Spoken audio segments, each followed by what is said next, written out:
Hello friends, welcome to Nishira vlogs. ಇವತ್ತು ನಾನು ಮನೆಯಲ್ಲೇ ತುಂಬ ಈಸಿಯಾಗಿ ರೆಸ್ಟೋರೆಂಟ್ ಸ್ಟೈಲಲ್ಲಿ ತುಂಬ ಟೇಸ್ಟಿಯಾಗಿ ಪಾಲಕ್ ಪನ್ನೀರ್ ಮಾಡೋದು ಹೇಗೆ ಅಂತ ಹೇಳ್ಕೊಡ್ತೀನಿ, ಬನ್ನಿ.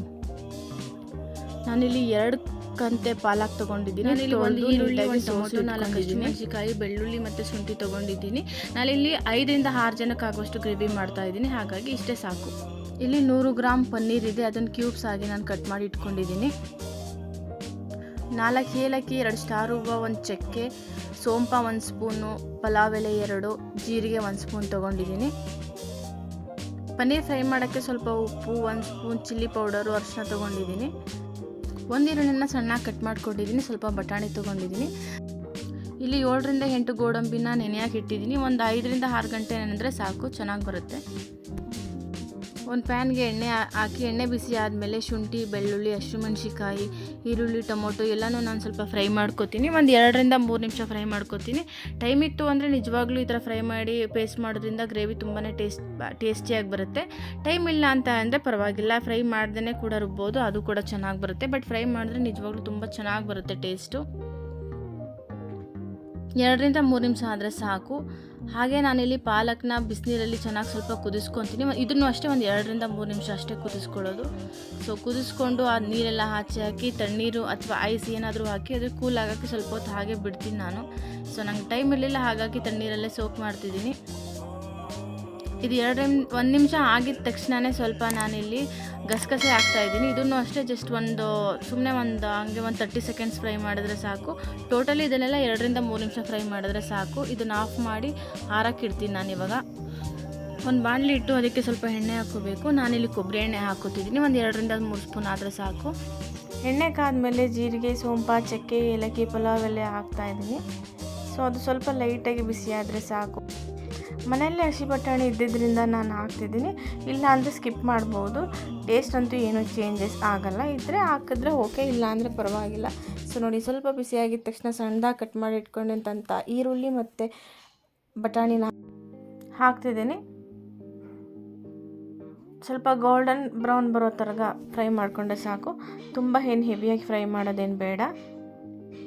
ಹಾಗೆ ನಾನು ಈ ಕಡೆ ಫ್ರೈ ಮಾಡೋಕ್ಕೆ ಬಿಟ್ಟು ಈರುಳ್ಳಿ, ಟೊಮೊಟೊ, ಶುಂಠಿ, ಬೆಳ್ಳುಳ್ಳಿ, ಹಸಿಮೆಣಸಿನಕಾಯಿ ಎಲ್ಲ ಫ್ರೈ ಮಾಡಿ ಇಟ್ಕೊಂಡಿದ್ನಲ್ಲ, ಅದು ತುಂಬ ತಣ್ಣಗಾಗಿದೆ. ಇವಾಗ ನಾನು ಅದನ್ನು ತಗೊಂಡು ನೀಟಾಗಿ ಫೈನ್ ಆಗಿ ಗ್ರೈಂಡ್ ಮಾಡ್ಕೊತೀನಿ.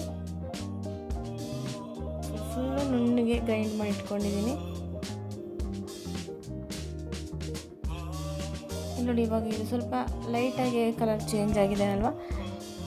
ಈ ಟೈಮಲ್ಲಿ ನಾನು ರುಬ್ಬಿದ್ನೆಲ್ಲ ಹಾಕ್ತಿದ್ದೀನಿ ನಾನಿವಾಗ. ನೀವು ಇದನ್ನು ರುಬ್ಬೇಕಂದ್ರೆ ನೀಟಾಗಿ ನೈಸಾಗಿ ರುಬ್ಕೊಂಡ್ರೆ ಚೆನ್ನಾಗಿರುತ್ತೆ. ಆವಾಗ ಗ್ರೇವಿ ಕೂಡ ಅಷ್ಟೇ ತುಂಬ ಕ್ರೀಮಿಶ್ ಆಗಿ ತುಂಬ ಚೆನ್ನಾಗಿ ಬರುತ್ತೆ. ತರಿ ಆಗಿದ್ರೆ ಅಷ್ಟೇನು ಚೆನ್ನಾಗಿರಲ್ಲ.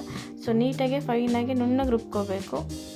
ಹಾಗೆ ಅದಕ್ಕೆ ಸ್ವಲ್ಪ ನೀರು ಹಾಕಿ ಸ್ವಲ್ಪ ಕುದಿಯೋಕೆ ಬಿಟ್ಟು ಪಾಲಕ್ನೂ ಅಷ್ಟೇ ಈ ಥರ ಫೈನಾಗಿ ನುಣ್ಣಗೆ ಪೇಸ್ಟ್ ಮಾಡಿ ಇಟ್ಕೊಂಡಿದ್ದೀನಿ.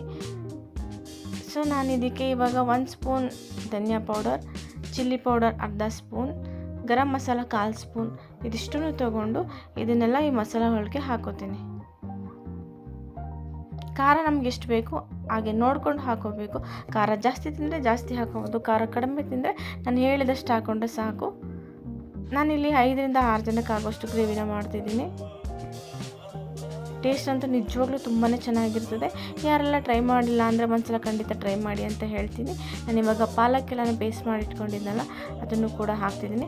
ಪಾಲಕ್ನ ಆದಷ್ಟು ಲಾಸ್ಟಲ್ಲಿ ಇನ್ನೊಂದು 5 ಮಿನಿಟ್ಸ್ಗೆ ರೆಡಿ ಆಗುತ್ತೆ ಗ್ರೇವಿ ಅನ್ನೋ ಟೈಮಲ್ಲಿ ಹಾಕೋಬೇಕು.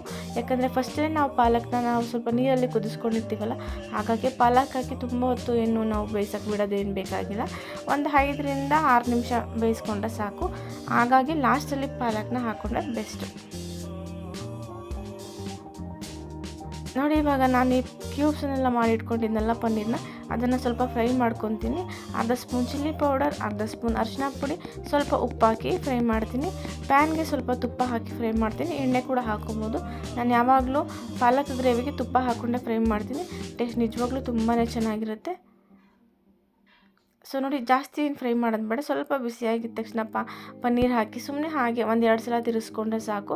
ನಾನು ಮನೆಯಲ್ಲೇ ಪನ್ನೀರ್ ಮಾಡಿ ಇಟ್ಕೊಂಡಿದ್ದೆ.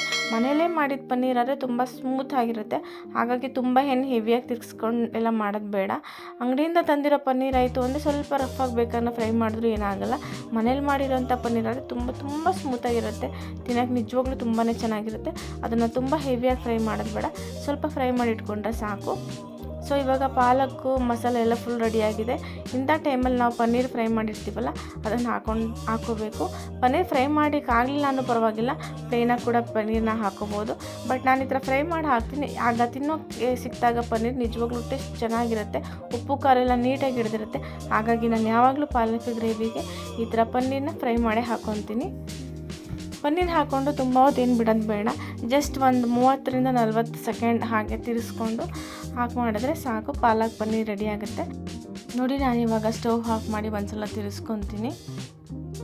ನೋಡಿ ಸ್ಟವ್ ಆಫ್ ಮಾಡಿದ್ಮೇಲೆ ಸ್ವಲ್ಪ ಕಸೂರಿ ಮೇಥಿನ ಬಿಸಿ ಮಾಡಿಕೊಂಡು ಅದನ್ನು ಸ್ವಲ್ಪ ಹಾಕ್ತೀನಿ. ಇದರಿಂದ ಒಳ್ಳೆ ಫ್ಲೇವರ್ ಬರುತ್ತೆ, ಘಮ ಅಂತ ಸ್ಮೆಲ್ ಬರುತ್ತೆ, ನಿಜವಾಗ್ಲೂ ತುಂಬಾ ಚೆನ್ನಾಗಿರುತ್ತೆ. ಸೊ ನೋಡಿ ಇವಾಗ ಪಾಲಕ್ ಪನ್ನೀರ್ ರೆಡಿಯಾಗಿದೆ, ತುಂಬ ಟೇಸ್ಟಿಯಾಗಿರುತ್ತೆ. ಯಾರಾದರೂ ಟ್ರೈ ಮಾಡಿಲ್ಲ ಅಂದರೆ ಖಂಡಿತ ಈ ವ್ಲಾಗ್ನ ನೋಡಿ ಟ್ರೈ ಮಾಡಿ ಹೇಗೆ ಬಂತು ಅಂತ ಕಮೆಂಟ್ ಮಾಡೋದನ್ನು ಮರಿಬೇಡಿ. ಹಾಗೆ ನನ್ನ ಚಾನಲ್ಗೆ ಸಬ್ಸ್ಕ್ರೈಬ್ ಕೂಡ ಹಾಗೆ. ಆ್ಯಂಡ್ ಈ ವ್ಲಾಗ್ ಯಾರಿಗೆಲ್ಲ ಇಷ್ಟ ಆಯಿತು ಅವರು ಪ್ಲೀಸ್ ಲೈಕ್ ಶೇರ್ ಕಮೆಂಟ್ ಮಾಡೋದನ್ನು ಮರಿಬೇಡಿ. ನಾನು ನಿಮಗೆ ನೆಕ್ಸ್ಟ್ ವ್ಲಾಗಲ್ಲಿ ಸಿಗ್ತೀನಿ. ಅಲ್ಲಿವರೆಗೂ ಶುಭ ದಿನ.